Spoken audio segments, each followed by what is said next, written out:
তাফসীরে কুরতুবীর রচয়িতা আল ইমাম আল কুরতুবী কর্ডোবা ওনার বাড়ি আল মানসুর দুর্গে ওনাকে আক্রমণ করে ওইখানকার জালিম বাদশা জেল দিয়েছে 10 বছরের। উনি ছিলেন শক্তিশালী পুরুষ, জেলখানা ভেঙে পালালেন, আল্লাহর নাম নিয়ে দৌড়াতে শুরু করলেন। বাদশা টের পেয়ে সৈনিক পাঠালো, উনি দৌড়ায় আর সৈনিকরা ঘোড়ায় চড়ে।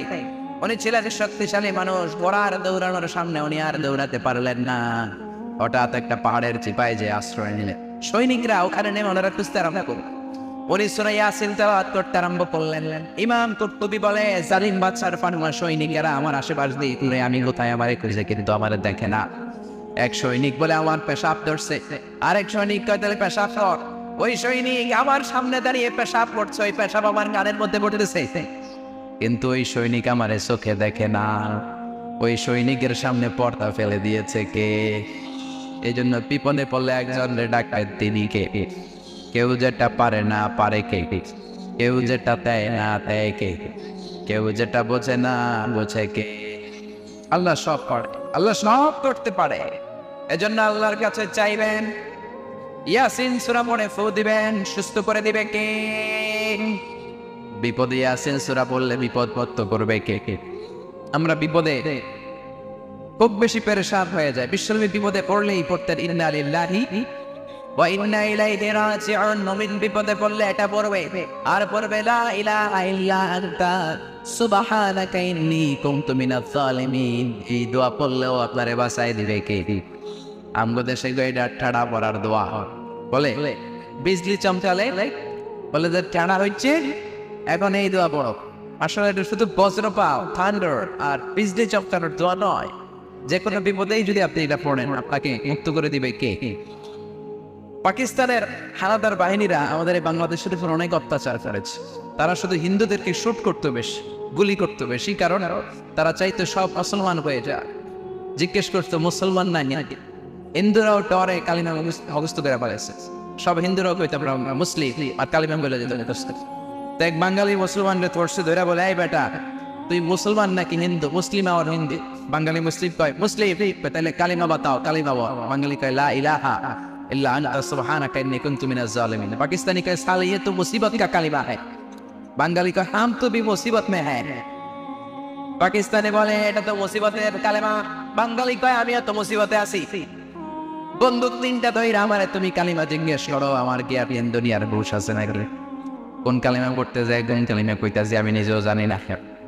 এজন্য বিপদে পড়লে একজনকে ডাকাও, তিনি কে? এই কোরআনের পাওয়ার এত ভয়ঙ্কর।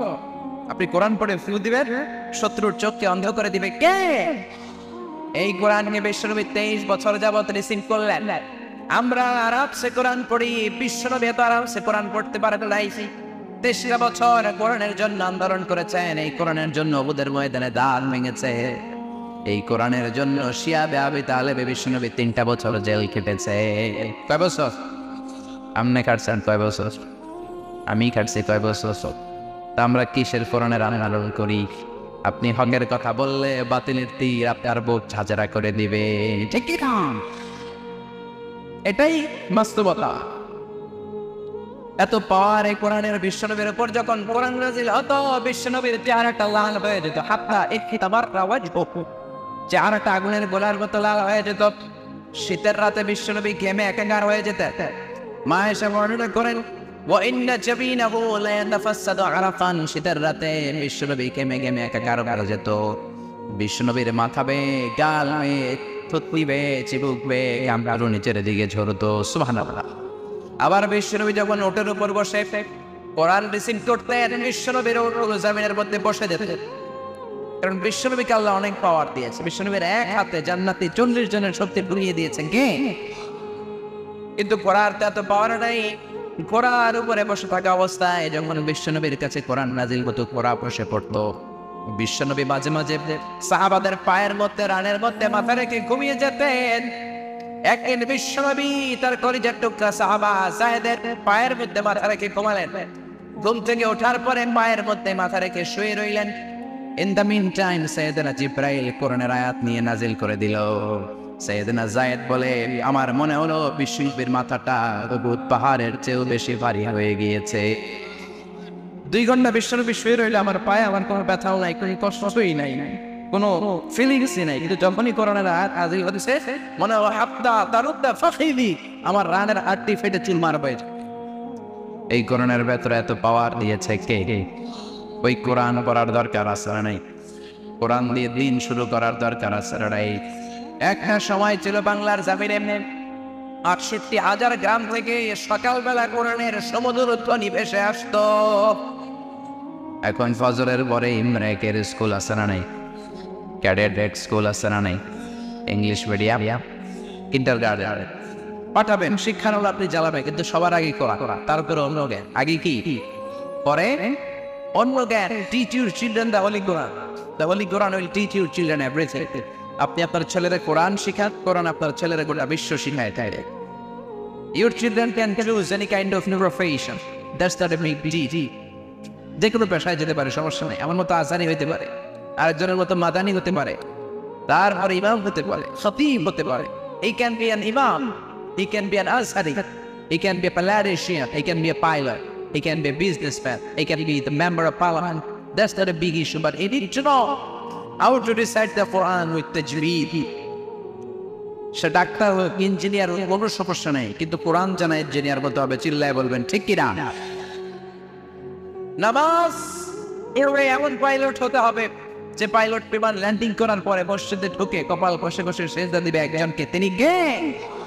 কোরআন নাই, কোরআনের তেলাওয়াত নাই, কোরআনের উপর আমল নাই, কোরআনের দাওয়াত নাই, এমন মুসলমান আসরাড়াই। এজন্য দিন শুরু হবে আমাদের কোরআনের তেলাওয়াত দিয়ে। 1 পৃষ্ঠা হলেও পড়বেন, আধা পৃষ্ঠা হলেও পড়বেন, একটা লাইন হলেও আমাদেরকে অর্থ বুঝতে হবে। রাজি আছেন? রাজি আছেন সবাই? আমরা মুসলমানের বাচ্চা হয়েও কোরআন পড়ি না, আমরা মুসলমানের সুলতান হয়েও কোরআন শুনি না। বিশ্বনবীর জামানায় কাফের মুশরিকগুলো বিশ্বনবীর কণ্ঠের কোরআন শোনার জন্য পাগল হয়ে যেত। আবু জাহাল লুকিয়ে কোরআন শুনতো, জানেন না? উতবা, শাইবা, ওয়ালিদ ইবনে মুগীরা, মক্কার পার্লামেন্টের সবগুলো মেম্বার তার পার্লামেন্ট লুকিয়ে বিশ্বনবীর কোরআন শুনতো। দিনের বেলা পার্লামেন্টে বড় বড় ভাষণ, খবরদার ভাইয়েরা আমার, ওনারা তোমার। একজন মুহাম্মাদের তেলাওয়াত শুনতে পারবা? যে যাবা পিটায় সাইজ করে দিব, একেবারে গুম করে দিব, ঠিক কি না? খবরদার মুহাম্মাদের কণ্ঠের তেলাওয়াত শুনতে যাবে না। কিন্তু রাতের বেলা আবু জাহেল নিজেই লুকিয়ে লুকিয়ে শোনে, কারণ বিশ্বনবীর কণ্ঠের মধ্যে রব্বুল আলামিন এমন জাদু লুকিয়েছে, একবার শুনলে বারবার শুনতে পড়ে যায়। একবার যদি কেউ বিশ্বনবীর কণ্ঠের তেলাওয়াত শুনেছে, আবার শোনার জন্য ব্যাকুল হয়ে থাকতো, আকুল হয়ে থাকতো, পাগল প্রায় হয়ে থাকতো, ঠিক কি না? এজন্য পার্লামেন্টে আবু জাহেল পাশ করল, কেউ মুহাম্মাদের বাড়ির কাছে যাবি না, যদি যাস খবর আছে। রাতের বেলা মনে মনে ভাবে আজকে পার্লামেন্টে এমন বিল পাস করছি, কেউ যাবে না, আমি যাই। সুবহানাল্লাহ পড়েন। এটা কি বিশ্বনবীর যেন তেন কণ্ঠ হইলে ওরা পাগল হয়েছে, নাকি সুর করা পাগল করা সুরের চমকাম ছিল নবীর কণ্ঠে? আবু জাহেল লুকিয়ে লুকিয়ে বিশ্বনবীর বাড়ির সামনে হাজির। আর বিশ্বনবীর অভ্যাস ছিল সারাদিন সাইয়েদনা জিবরাইল যতগুলো কোরআনের আয়াত নাযিল করেছে, বিগত 1 সপ্তাহে যে আয়াত নাযিল হয়েছে, সারা রাত বিশ্বনবী যখন সময় পেতেন শুধু তেলাওয়াত করতেন। সুবহানাল্লাহ, গভীর রাতে তেলাওয়াত করতেন। আবু জাহেল বিশ্বনবীর বাড়ির সামনে, যে বিশ্বনবীর বাড়িটা তো দেখেছেন যারা হজ উমরা করতে গিয়েছে, এখন মাকতাবা বানানো, লাইব্রেরি। এদিকে বিশ্বনবীর বাড়ি আর এদিকে আবু জাহেলের বাড়ি, একটু পাশে, কিন্তু হাঁটলেই পাবেন। ওইদিকে ল্যান্ড্রি, এটাতে লাইব্রেরি, জ্ঞানের আলো বিতরণ হয়, আর এটার ভিতরে ল্যান্ড্রি। দুনিয়ার গোটা বিশ্বের হাজিরা এসে আইগা বলায় তুই আসা, ঠিক কি না? বাঙালি হাজিরা গেলে হয় আবু জাহিতার বাড়ি কই, অজমটা পরে করো, আগে ওই কাম সারি। সবাই যে তার উপর লানত, তার উপর আল্লাহর ঘৃণা, তার উপর বদদোয়া, তারে গালিগালাজ করে ওই কাম সাইরা আসেন, ঠিক কি না? কিন্তু বিশ্বনবীর যেখানে জন্মস্থান, ওখানে গেলে বিশ্বনবীর জন্য তো আসে নাড়াই। আবু জাহেল লুকিয়ে লুকিয়ে কোরআন শুনতে গেল। আরেকজন মেম্বার সে ভাবলো আজকে আবু জাহেল আমাদের প্রেসিডেন্ট যে বিল পাস করছে, আজকে তো কেউ যাওয়ার কথা না। এক কাজ করি, আমি কি শুনে আসি, এত ভালো লাগে মুহাম্মাদের তেলাওয়াত, আর শুনলে খুব জানা ঠান্ডা হয়।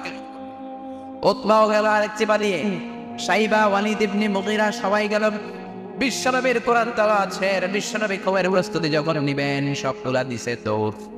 ফিরে আসার রাস্তা কয় টাকা ধরে কোন সবার সাথে সবার দেখা, এর চেয়ে বড় লাশ আরাম দুনিয়াতে আছে নাকি? দিনের বেলায় পার্লামেন্টে আইন করে, রাতের বেলায় নিজেরাই চুরি করে। এরকম আমাদের দেশেও আছে না নাই? আইন বানায়, আইনের ফাঁক ফোকর দিয়ে কোটি টাকা মেরে দেয়, হলমার্ক খায়া মালায়, শেয়ার বাজার খায়া মালায়, পদ্মা সেতু খায়া মালায়, ব্রিজের রডও খায়া মালায়। রডের বিপরীতে দেয় বাঁশ। কি দেয়? কত ক্ষুধা চিন্তা করছে স্যার? কত ক্ষুধা হইলে রড খায়া ওজন করতে পারে, সিমেন্ট খায়া ওজন করতে পারে, ইটা টাইল সব, এটা যা খায় সব হজম হয়ে যায়, ঠিক কি না? দিনের বেলা মাস পড়ছে, আমাদের বাড়িতে তেলাওয়াত শুনতে যাওয়া যাবে না। রাতের বেলা আবু জাহেল নিজেই যায়, উৎপা যায়, সাহেবা যায়, তেলাওয়াতের পরে সবগুলো দিচ্ছে, তো ফিরে আসা রাস্তা কয়টা? এবার লজ্জা শরম কেউ কারো দিকে তাকায় না। অনেকক্ষণ পরে আবু জাহেল কয়, কিরে উৎপা কই গেছিলি? কই গেছিলাম না, কাজ ছিল কাজ। সাহেবা তোমার কি কাজ? আমারও কাজ। সবাই কয় আমাদের কি? কয় আমারও কাজ। কি কাজ? আবু জাহেল রাগ মাথা করাইস না, জানি সবাই একই কাম করছি। এক কাজ কর, আমরাই যদি এমন করি না, তারা এরকম করলে আমাকে জগগণ ডাকবো খেবা। আজকে তাই যা করছি তওবা বল। কি কর? সাইডটাই মিলা তওবা করতেছে, আর কোনদিন মুহাম্মাদের কণ্ঠের তেলাওয়াত শুনতে যাব। সবাইকে আবু জাহেল তুই পাশ কইরা তুই আইলি কে? আবু জাহেলকে তরাইছিস কে? একে অপরকে দোষারোপ করে। আবু জাহেল বলে, ঠিক আছে, আগামীকাল মক্কার পার্লামেন্টে এমন করা বিল পাস করব, ওই বিল পাস করার পরে কেউ আসার সুযোগ পাবে। পরের দিন সব মেম্বার পার্লামেন্ট জি। আবু জাহেল আবার ঘোষণা দিচ্ছে, ভাইয়েরা আমার ওটা রাখতে পারবে মুহাম্মাদের বাড়িতে কেউ যদি মুহাম্মাদের কণ্ঠের তেলাওয়াত শুনতে যাও, তার যত সম্পদ আছে সব রাষ্ট্রীয়ভাবে সিজ করে নিয়ে নেওয়া হবে, কোন সংসদে রাখা হবে না, যত ওটের মালিক ভোট নিয়ে নেওয়া হবে। সবাই রাজি আছে না নাই? সবাইকে রাজি, সবাই সিগনেচার করবে। সবাইকে আবু জাহেল তুই আগে কর, তুই খাতার মধ্যে স্বাক্ষর দে। সবাই আমরা হাতে হাত থেকে ওয়াদা করবো, কেউ মুহাম্মাদের বাড়ির দিকে যাব। আবু জাহেল মনে হচ্ছে যাবে, শাস্তি হলো সব সম্পদে ছিনে নেওয়া হবে, মাথার চুল কামিয়ে আলকাম মেখে মুড়ো মঙ্গারা বাজারে দাঁড়ে ঘুরানো হবে। সবাই সিগনেচার দিয়ে শেষ, পার্লামেন্ট মুলতবি, সবাই বাড়িতে চলে গেছে, খাইয়ে দেয়, সবাই ঘুমায়। আবু জাহেল মনে মনে ভাবে, আজকে যে ইটাইট আইসি আছে কেউ যাইতো না, আমি যাই। সুবহানাল্লাহ, বাড়িতে যাই করে রোদলার একই চিন্তা, আজকে যে ভয়ঙ্কর বিল পাস হয়েছে, রাষ্ট্রীয় বিল, এমন চেতনার সাথে পাস করা হয়েছে, এই চেতনার কারণে তো কেউ যাবে না। আমি একটু যাই। সাইবা বলে আমি একটু যাই। ওয়ালিদ ইবনে মুগীরা বলে 100% আমি নিশ্চিত কেউ যাবে না, আমি গেলে সমস্যা কি নাকি? আজকেও সবাই বিশ্বনবীর বাড়ির চার কোনায় কান লাগে মধুবাতা কণ্ঠের তেলাওয়াত শুনছে। আবু জাহেল শুনলো, উতবা সাইবা শুনলো, আমাদের নসিবে নাই, ঠিক কি না? আবু জাহেল শুনলো, উতবা শুনলো, ওয়ালিদ ইবনে মুগীরা শুনলো, সাইবা শুনলো, বিশ্বনবীর তেলাওয়াত শেষ, বিশ্বনবী ঘুমের প্রস্তুতি নিচ্ছেন, আবার সবগুলা দিছে দৌড়। ফিরে আসার রাস্তায় কয়টা? এবার আর কেউ কথা কয় না, সবার মাথায় এরকম। আধা ঘন্টা এমনি রয়েছে, কেউ কথা কয় না। ওইদিকে মশার কামড় আছে না নাই? অনেকক্ষণ পরে আবু জাহেল কয়, কই গেছিলি? কয় আমার একটু কাম আছিল মুহাম্মাদের বাড়ির সিপাই। উতবা কই গেছিলি? কয় মুহাম্মাদের বাড়ির সিপাই। সাইবা তুই কোন সিপাই? কয় আমি একই সিপাই। সবাইকে আবু জাহেল তুই কোন সিপাই? কয় তোরা যে সিপাই আমি ওই সিপাই। আবু জাহেল বলে, সবার কাজ কি মুহাম্মাদের বাড়ির সিপাই পড়লো নাকি? কি করলি তোরা, কি করলি? আমরা এই নিয়ম বানাই, আমরা এই নিয়ম ভাঙি, এরকম নেতা আছে না নাই? আবু জাহেল বলল, যা, আর এরকম করিস, এরকম করলে সব পড়াস, আর আলাদা ঘুমাবো না, এখন প্রতি রাত্রে একসাথে ঘুমাবো সবাই। কেউ যাতে মুহাম্মাদের বাড়িতে লুঙ্গি কোরআন শুনতে যেতে না পারে। ওমিয়া বিশ্বনবীর কণ্ঠে এমন জাদু ছিল, আবু জাহেল নিজেও পাগল হয়ে যেত, ঠিক কিনা? ওই কোরআন আজও আছে না নাই? এই কোরআন শুনে ওমরে ফারুক পাগল হয়ে গিয়েছে।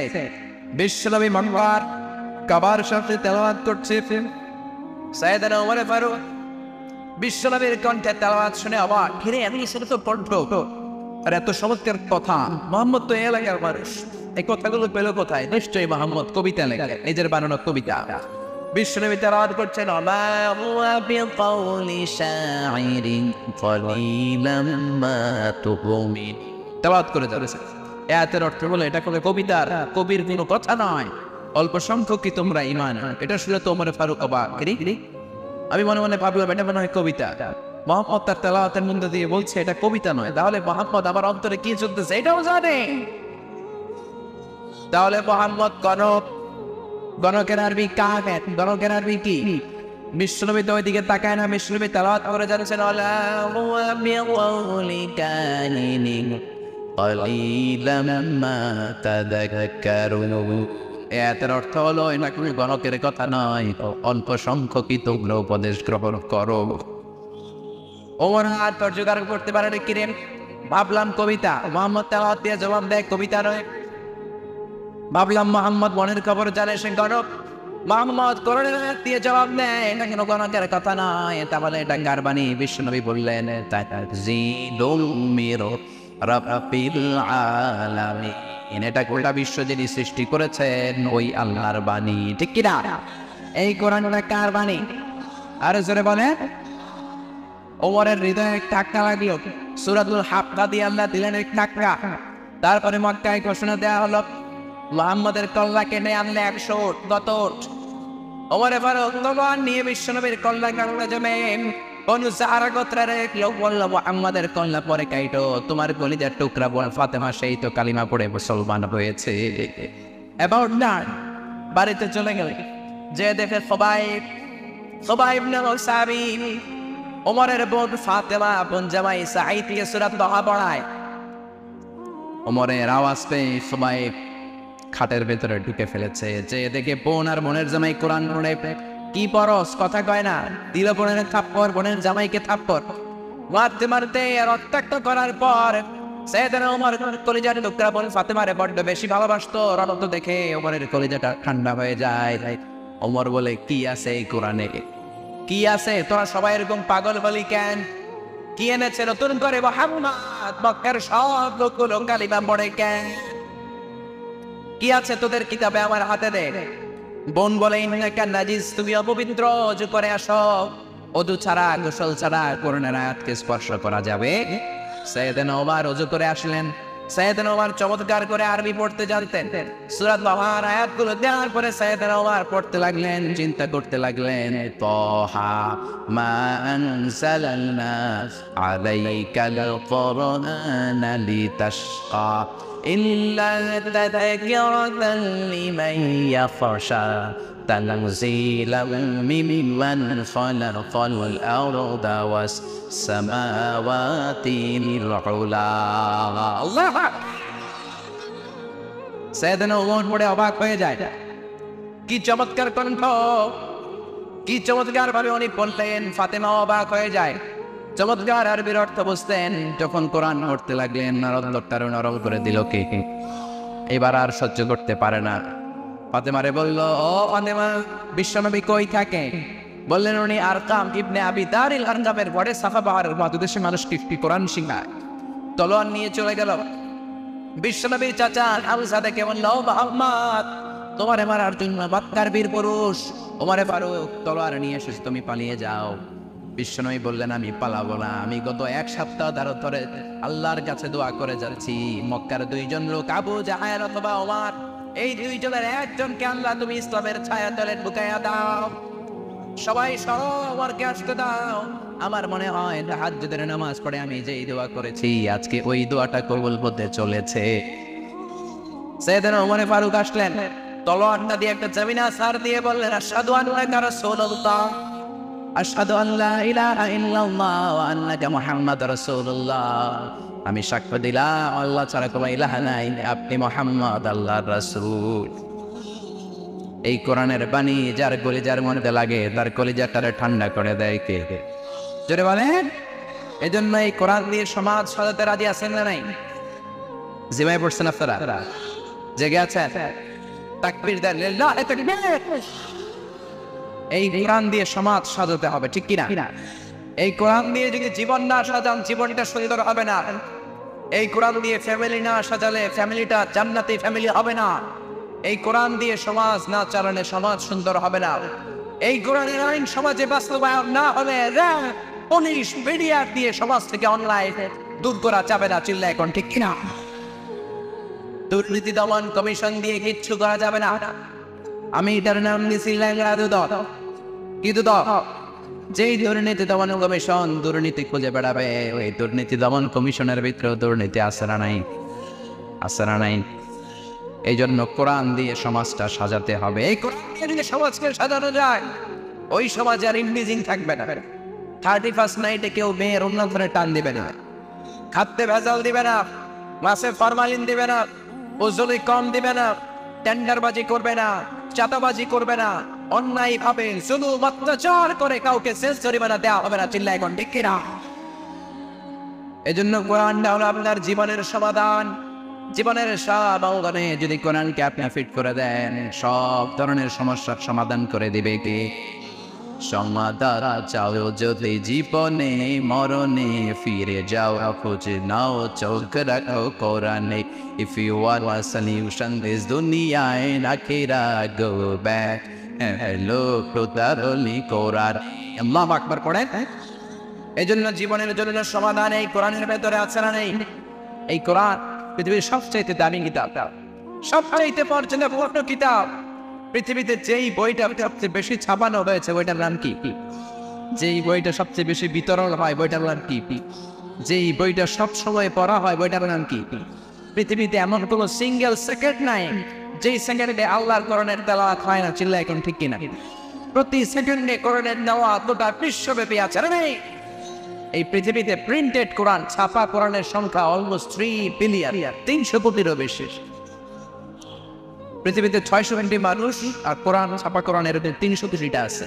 তার মানে আপনি হিন্দু হন, নাস্তিক হন, বৌদ্ধ হন, খ্রিস্টান হন, পৃথিবীর প্রত্যেক 2 মানুষের জন্য একটা কোরআন আছে না নাই? এই পৃথিবীতে হাফেজের কোরআনের সংখ্যা প্রায় 70 লাখ। প্রায় 100টা ভাষায় এই কোরআনের অনুবাদ হয়েছে। সুবহানাল্লাহ পড়তে পারলেন না? পৃথিবীতে যত ধর্মগ্রন্থ আছে কোনটার সাথে এই কোরআনের তুলনা দেওয়া যাবে নাকি? বেদ, শ্রীমদ্ ভগবত গীতা, রামায়ণ, মহাভারত, বৌদ্ধদের ত্রিপিটক, দশাতীর গ্রন্থ সাহেব, ইয়া হাফিজ, সেকারডাটা, তালমান, টোরা, ওল্ড টেস্টামেন্ট, নিউ টেস্টামেন্ট, জিন্দা ভেস্টা। পৃথিবী কাঁপানো এত যে ধর্মগ্রন্থ, একটার সাথে কোরআনের তুলনা চলে। এই জন্য রাব্বুল আলামিন বলেন, যালিকাল কিতাবু লা রাইবা ফীহি হুদাল লিল মুত্তাকিন। This is the book, the most authentic and original book in the world, whereof there is no doubt in it, and guidance to those who are muttaqin. এটা এমন বই যে বই একটাও ভুল নেই, একটাও সন্দেহ নাই, মুত্তাকিনদের জন্য গাইড করে বইটারে পাঠালো কে?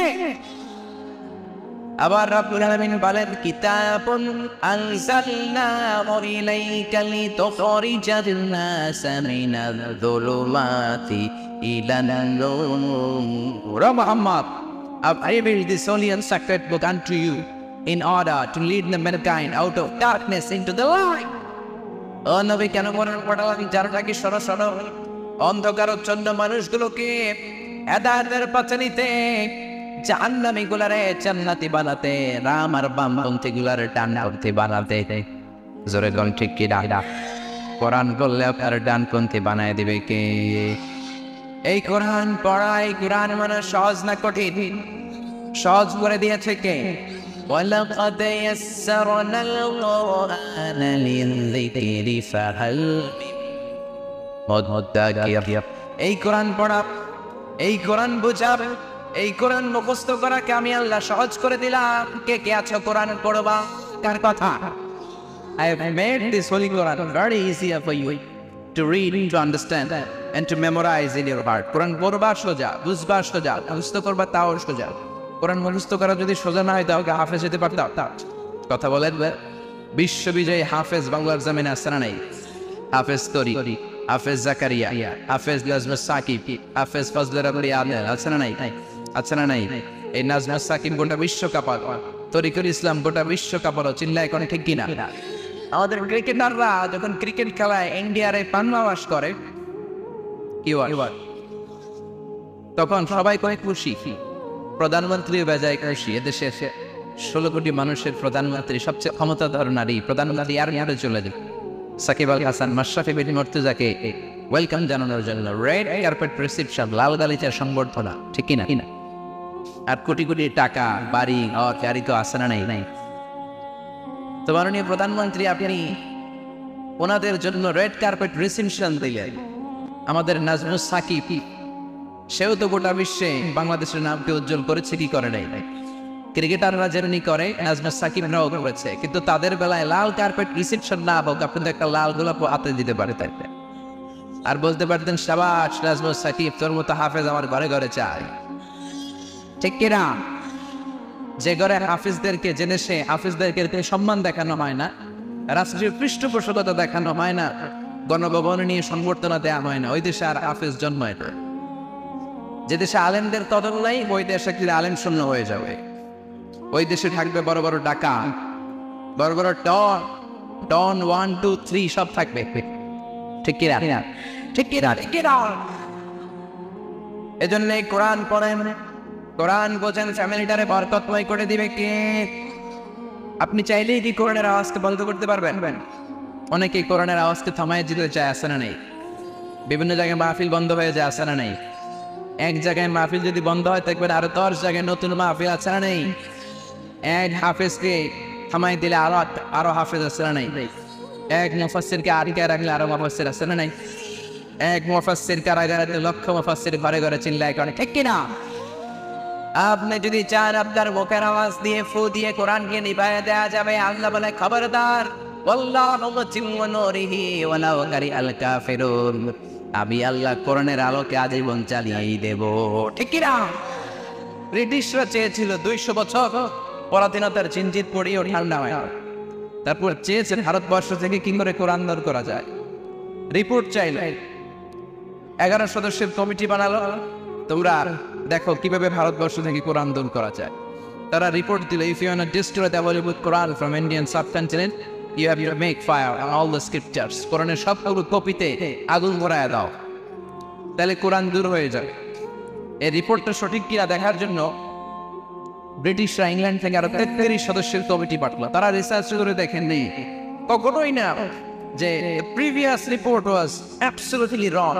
আগের রিপোর্টটা বলছিল, নতুন রিপোর্ট হচ্ছে ভারতবর্ষের এলাকাগুলো থেকে কোরআন দূর করা সম্ভব নয়, because they don't just write down and print down the Quran on blank pages, they memorize the Quran in their heart. 33 সদস্যের কমিটি ইংল্যান্ডের রিপোর্ট পাঠালো, আগের রিপোর্ট ছিল ভুল। আমরা রিসার্চ করে দেখলাম ভারতবর্ষ থেকে, বাংলাদেশ, ভারত, পাকিস্তান থেকে কোরআন দূর করা এত সোজা না। কারণ বাংলাদেশ, ভারত, পাকিস্তান এই 3 দেশের লোকেরা কোরআন শুধু কাগজে লিখে রাখে না, তারা হিফজ করে তাদের সিনার মধ্যে ঢুকায় রাখে। চিল্লায় বলেন ওই কিনা? আপনি কোরআনের কপিগুলো আগুন দিয়ে জ্বালায় দিলে কোরআন শেষ হয়ে যাবে। তুই বেটা নাস্তিকের বাচ্চা আসাদ খাউর কোরআনের উপরে পেশাব করলে কোরআনের মর্যাদা কমে যাবে। আপনি গোটা বিশ্বের সব কোরআন চালায় দেন, আমার হাফিজ ভাইদের করে যায় কোরআন আছে না নাই? এজন্য আগুন জ্বালায় দিয়ে কোরআন দূর করা যাবে না, তাফসীর মাহফিল বন্ধ করে দিয়ে বাংলাদেশ থেকে কোরআনকে উচ্ছেদ করা যাবে না। ঠিক কিনা? এই কোরআনের জনজোয়ার, কোরআনের বিজয় পৃথিবীর কোনো মানুষ ঠেকিয়ে রাখতে পারবে নাকি? ধরে বলেন। এই কোরআনের মধ্য থেকে কেউ যদি ভুল বুঝতে যায়, তাদের নিজের জীবনের ভুলটাই তারা খুঁজে পায়। ঠিক কিনা? ডক্টর মরিস বুকাইলি, উনি ছিলেন ফ্রান্সের বিখ্যাত সার্জন। উনি চাইলেন আমি কোরআনের ভুল ধরবো। 1980 সালে মক্কাতে একটা এডুকেশন কনফারেন্স হয়েছে। সেই কনফারেন্সে উনি যে অনেক মুসলমানদের সাথে পরিচয় ফের, তিনি ভাবলেন আমি কোরআনের ভুল ধরবো। কি ধরবো? কথা শুনতে স্যার না ঘুম আসছে? শেষ করে দেই, অনেক রাত হলো তো, আর 2 মিনিট বলবো। ইনশাআল্লাহ পড়া, ইনশাআল্লাহ চিল্লায় পড়েন ইনশাআল্লাহ। ডক্টর মরিস বুকাইলি ফ্রান্সে ফিরে আসে, কোরআনের ভুল ধরবে, কিন্তু কোরআন নিয়েছে। উনি ফ্রেঞ্চ ভাষার মানুষ। কোন ভাষা? কিন্তু কোরআন কোন ভাষায় কথা বলে? আরবিতে পড়তে পারে না। সে সৌদি আরবের কিছু ইউনিভার্সিটির সাথে যোগাযোগ করলো, আমি আরবি শিখতে চাই। উদ্দেশ্য একটা, কোরআন বোঝা না, কোরআনে বলতে না। 5 বছর আরবি শিখার পরে এখন যাই পড়ে তাই পাইছে। আরবি শিখার পরে কোরআনের ভুল ধরার জন্য পড়তে শুরু করেছে। এক এক পাতা করে পড়ে আর অবাক হয়ে, এক এক পাতা করে কোরআন পড়ে আর অবাক হয়। কোরআনে এমন কোনো জিনিস নাই যে আল্লাহ বলে নাই। সাগরের কথা, মহাশূন্যের কথা, এমব্রয়োলজির কথা, হিউম্যান অ্যানাটমির কথা, বুটানির কথা, জিওলজি, এমব্রয়োলজি, অ্যাস্ট্রোলজি, কসমোলজি, সব কিছু কোরআনের ভেতর আছে না নেই? সে পড়তে পড়তে 30 পারার মিনাল জিন্নাতি ওয়ান নাস পর্যন্ত পড়ে আবার এই কোরআনের পুরো অনুবাদ করার পরে সে ফ্রেঞ্চ ভাষা একটা বই লিখেছে, লা বাইবেল লা কোরআন এট লা সায়েন্স, আল কোরআন একাডেমি লন্ডনের অনুবাদ করা হচ্ছে, বাইবেল কোরআন ও বিজ্ঞান। ওই বইতে সে বলেছে, আমি কোরআনের ফুল ধরার জন্য কোরআন খুলেছিলাম, কিন্তু পুরো কোরআন পড়ার পর আমি আমার নিজের জীবনের সবচেয়ে বড় ভুলটাই খুঁজে পেয়েছি। ডক্টর মরিস বিকাইনি কালিমা পড়ে মুসলমান হয়েছে, নাম রেখেছে সোলাইমান। সুবহানাল্লাহ পড়বেন না? এরকম হাজার হাজার লোক কোরআনের সংস্পর্শে এসে নিজের জীবনের মন খুঁজে পায়, চিল্লায় পড়েন আল্লাহু আকবার। ইউনাইটেড স্টেটস অফ আমেরিকার কিছু বিজ্ঞানীরা কোরআনের সব সায়েন্টিফিক ইন্ডিকেশনস, ন্যাচারাল ফেনোমেনা এবং কসমিক সিম্বলস গুলোকে, কোরআনের এই তথ্যগুলোকে কনসাইজ করে কম্পিউটারের মাইক্রো চিপসের মধ্যে ঢুকিয়ে কম্পিউটারকে অর্ডার করেছে, is it possible to create a book like Quran? কোরআনের মতো আরেকটা বই কি বানানো সম্ভব? আমরা সবাই মিলে যদি চেষ্টা করি। কিন্তু আপনারা তো বলছেন না, কম্পিউটার অ্যানালাইসিস করে বলেছে ইয়েস ইটস পসিবল, সম্ভব, but you need to live until 63 octillion years. তোমাদেরকে 63 অক্টোরিয়ান বছর করে পৃথিবীর সব মানুষের আয়াত পেতে হবে, আর প্রত্যেক মানুষের 63 অক্টোরিয়ান বছর যদি চেষ্টা করে তাহলে মেবি পারহ্যাপস কোরআনের মতো আরেকটা বই বানানো সম্ভব। এটা শুনে তো আমেরিকান বিজ্ঞানীরা মহা খুশি, হোক না অস্ট্রেলিয়ান আর ফক্ট্রিলিয়ান পারাতে যাবে। কিন্তু পরে নিউমেরিক্যাল সায়েন্স নিয়ে যখন তারা চিন্তা করলো, তারা ভেবে দেখলো অবাক করা কাহিনী, অস্ট্রেলিয়ান পর্যন্ত আমাদের সবার বেঁচে আমাদের কাজকর্ম রেখে দিয়ে বই বানানোর জন্য তো চেষ্টা করা সম্ভব না। কারণ সংখ্যাতাত্ত্বিক নিয়ম বলে সংখ্যা শুরু হয় 1 2 কি দিয়ে, তারপর দশক, তারপর শতক, সহস্রী, অযুত, লক্ষ, নিযুত, মিলিয়ন, কোটি, বিলিয়ন, ট্রিলিয়ন, জিলিয়ন, ফিলিয়ন, এরপরে হচ্ছে অস্ট্রেলিয়ান। তাও 1 2 3 অস্ট্রেলিয়ান না, 63 অস্ট্রেলিয়ান বছর আমাদের সবার আয়াত পেতে হবে আর চেষ্টা করে যেতে হবে। তাহলে মেবি পারহ্যাপস কোরআনের মতো আরেকটা বই বানানো সম্ভব। সর্বশেষ কোরআন অ্যানালাইসিস করে বলেছে it's quite impossible to create a book like Quran. পৃথিবীর সব মানুষের 63 অস্ট্রেলিয়ান বছর বাঁচাও সম্ভব না, কোরআনের মতো আরেকটা বই বানানো সম্ভব। সেই কোরআন ভাই আমরা খুশি না বেজার। The ultimate miracle of the holy Quran নামে একটা বই আছে, ওই বইতে এই ইনফরমেশনটা আছে। আপনি তথ্যসূত্র যাও, আহমদ দিদাত লিখেছেন, জাকির নায়েকের উস্তাদ আহমদ দিদাত, আমার একটা বই আছে the ultimate miracle the holy Quran. এখানে তিনি এই তথ্য দিয়েছেন যে 63 অক্টোরিয়ান বছরে যদি আমরা চেষ্টা করি, কোরআনের তো কোনো বই বানানো সম্ভব। এই যে কোরআন এমন কিতাব, এটা গদ্যের মতো লাগে না, আবার পদ্যের মতো লাগে না। কিছু আয়াত বলে মনে হয় কবিতা, ওয়াদদুহা ওয়াল-লাইলি ইযা সাজা মা ওয়াদ্দাআকা রাব্বুকা ওয়া মা ক্বালা। আবার কিছু কিছু আয়াত আছে মনে হয় গদ্য করতেছে, গদ্য।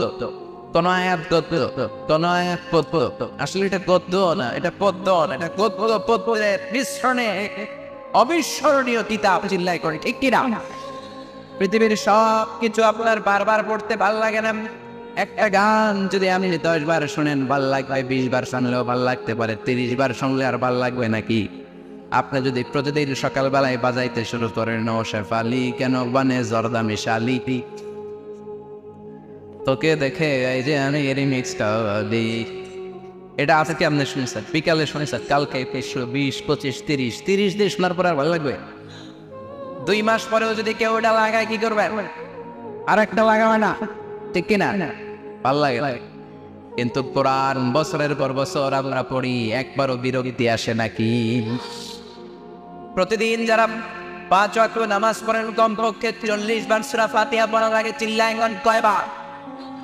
যার বয়স 70 80, যে লোকটা 70 বছর হায়াত পেয়েও এক ওয়াক্ত নামাজ জীবনে ছাড়ে নাই, সে কত কোটিবার সূরা ফাতিহা পড়ছে বেড়ায় নিজেও জানে না, ঠিক কিনা?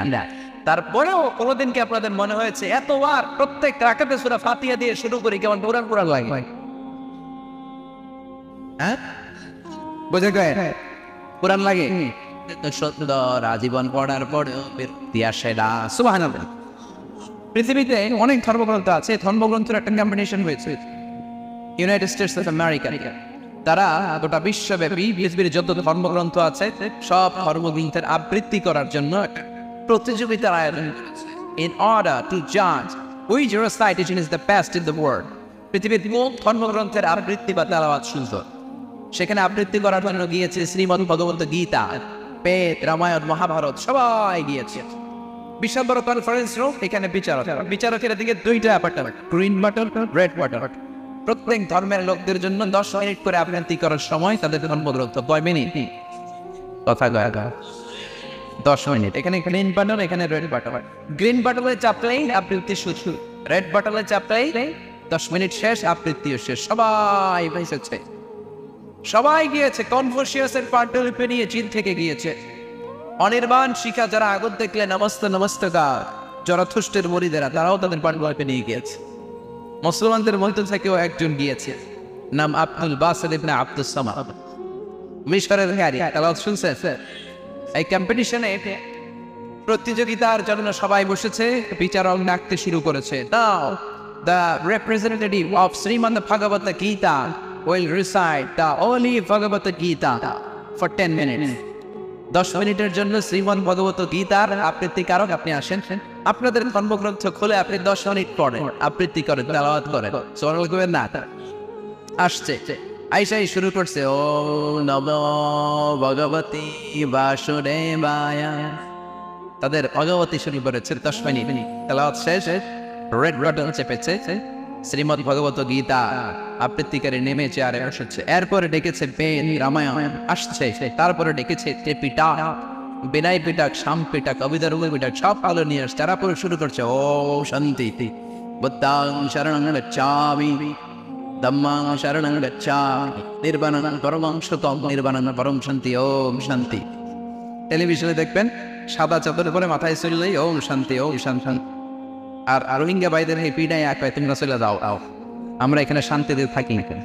আকাশের নিচে জমিনের উপরে মিয়ানমারের এই বৌদ্ধদের মতো হিংস্র জানোয়ার আর একটাও নাই, চিল্লা এখন ঠিক কিনা? ওদের ওম শান্তি 10 মিনিটে শেষ হয়ে গেল। ত্রিপিটক গেল, আসলো জিন্দা বেসলা, এরপর আসলো গ্রন্থ সাহেব, এরপরে আলমান ওল্ড টেস্টামেন্ট, এরপরে সর্বশেষে বাইবেলের পরে বিচারকের রাখিয়েছে। Now the representative of Muslim উম্মাহ Abdul Basit ibn Abdus Samad come from Egypt, come to the dais in order to recite the Holy Book Quran for 10 minutes. সর্বশেষে মুসলিম বিশ্বের থেকে আগে তো মিশরের সবচেয়ে বড় কারি আব্দুল বাসিত, আপনি আপনার কোরআন নিয়ে আসেন, আপনার সময় 10 মিনিট। উনি দাঁড়ালেন ডাইসে। ওমিয়া যারা কারি আব্দুল বাসিত ইবনে আব্দুস সামাদের তেলাওয়াত শুনেছেন, এক আয়াত পরে আধা মিনিট বিশ্রাম নেয়, এরপরে আবার টান দেয়, আবার আগের আয়াতে যান, আবার টান দেয়, আবার যান, আবার টান দেয়। সময় কবে নেই। উনি সূরা ফাতিহা দিয়ে শুরু করছে, ফাতিহাই লাগায় ফেলছে 12-13 মিনিট। শ্রীমত ভগবত গীতাওয়ালারা হাততালি দেয়, সময় শেষ।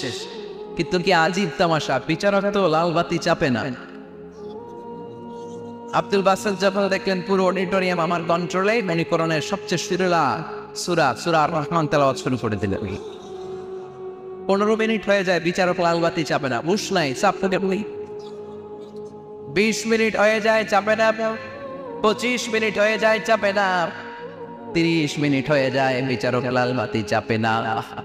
সবাই তো বড় বড় চোখ করে বিচারকের দিকে তাকায়, কিরে লাল বাতি চাপে না কেন? আমাদের জন্য 10 মিনিট, কোরআনের জন্য আধা ঘন্টা কেন?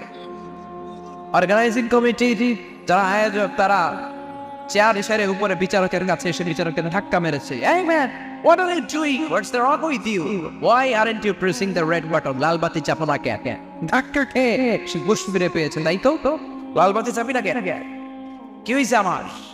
আবার যত তেলাওয়াতের দিকে তাকাইছে, আবার ঘুষ নাই, পাগল হয়ে গেছে। এরপরে দাঁড়ায় বলে, ও আব্দুল বাসিত ইবনে Abdus Samad, there is no time limit for you, recite as you wish. Abdul বাসিত, আজকের প্রতিযোগিতায় তোর জন্য তেলাওয়াতের কোনো নির্ধারিত সময় নাই, তোর যত মনে চায় তুই পড়ে যা। ওই কোরআন আজও আসে না নাই? ওই কোরআনের বিরুদ্ধে কথা বললে কলিজে আগুন লাগে। ওই কোরআনের বিরুদ্ধে কথা বললে মুমিনদের রক্তক্ষরণ হয়। তার কারণ হয় কিছু কথা বলতে খায়।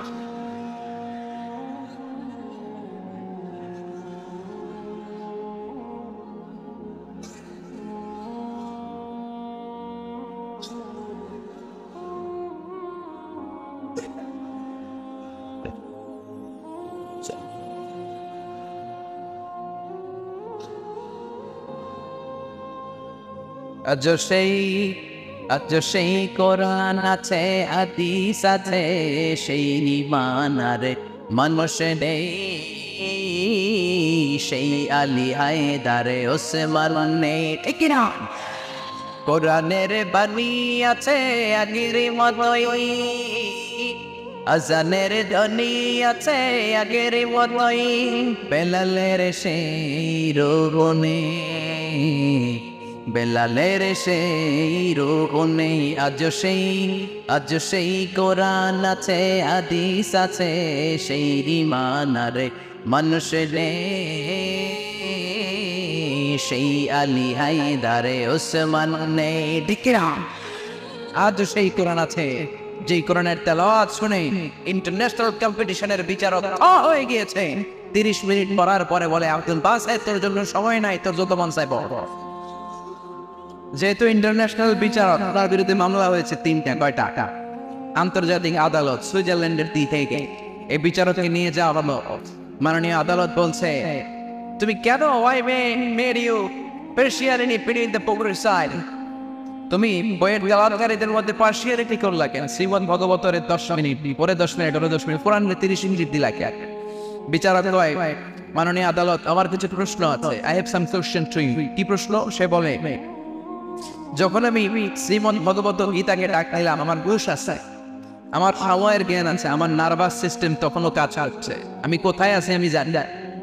10 মিনিট গনে আমি লালবাতি চাপ দিলাম, সে চলে গেল। একের পর এক সবাইকে ডাক দিলাম, আমার হুঁশ আছে, কিন্তু ক্লিন শেভ করা, ঢোলা একটা জুব্বা পড়া, মিশরীকারীরা দাঁড়িয়ে রাখে না। ওই আব্দুল বাসেত আব্দুল সামাদ কোরআন নিয়ে এসে কি বলে যে আউযুবিল্লাহ বলে একটা টান দিল, আমার হুঁশ তখন থেকেই নাই। আমি কি সাগরের উপরে আছি নাকি জমিনের উপরে নাকি মহাশূন্যে, আমি নিজেও জানি না। এত সুন্দর সুরের ঝঙ্কা, এত সুন্দর সুরের গলা আমার জীবনে আমি শুনি নাই। আমার তখন সময়ের দিতাহীন জ্ঞানই তো নাই, আমার নার্ভাস সিস্টেম ফল ডাউন করেছে, আমি আমার সাথেই নাই। So how can I press the red button? যখন একটা মানুষের নার্ভাস সিস্টেম নাই, দিতাহীন জ্ঞান নাই, বেহুশ হওয়ার উপক্রম, নিজেই চিনি না, সময়ের জ্ঞান নাই, ওই অবস্থায় একজন মানুষ কেমন করে সময়ের জ্ঞান নিয়ে লালবাতি চাপবে? আপনি আগে জবাব সুবহানাল্লাহ কইবেন না? সব মিলে এই বিচারকের কিছুই আয় নাই, কারণ কোরআনের পক্ষে যারা থাকে তাদেরকে বাঁচায় দেয় কে? ওই কোরআন আজও আছে না নেই? ওই কোরআন মানতে রাজি আছে মুসলমান? কোরআনের জন্য সব পিলিয়ে নিতে রাজি আছে মুসলমান? এজন্য আল্লাহ বললেন, বাল হুয়া কুরআনুল মাজিদ। এই কোরআনটা হচ্ছে সম্মানিত কোরআন, ঠিক কি না? এবার কর্মসূচি নেন, অনেক আলোচনা শুনলেন, এখন কি করবো? এত 75 কোরআনের সাথে 1 নাম্বার কর্মসূচি, কোরআনের তেলাওয়াত করাতে হবে, চিল্লাইন, ঠিক কি না? যারা কোরআন পারেন না, পড়বেন,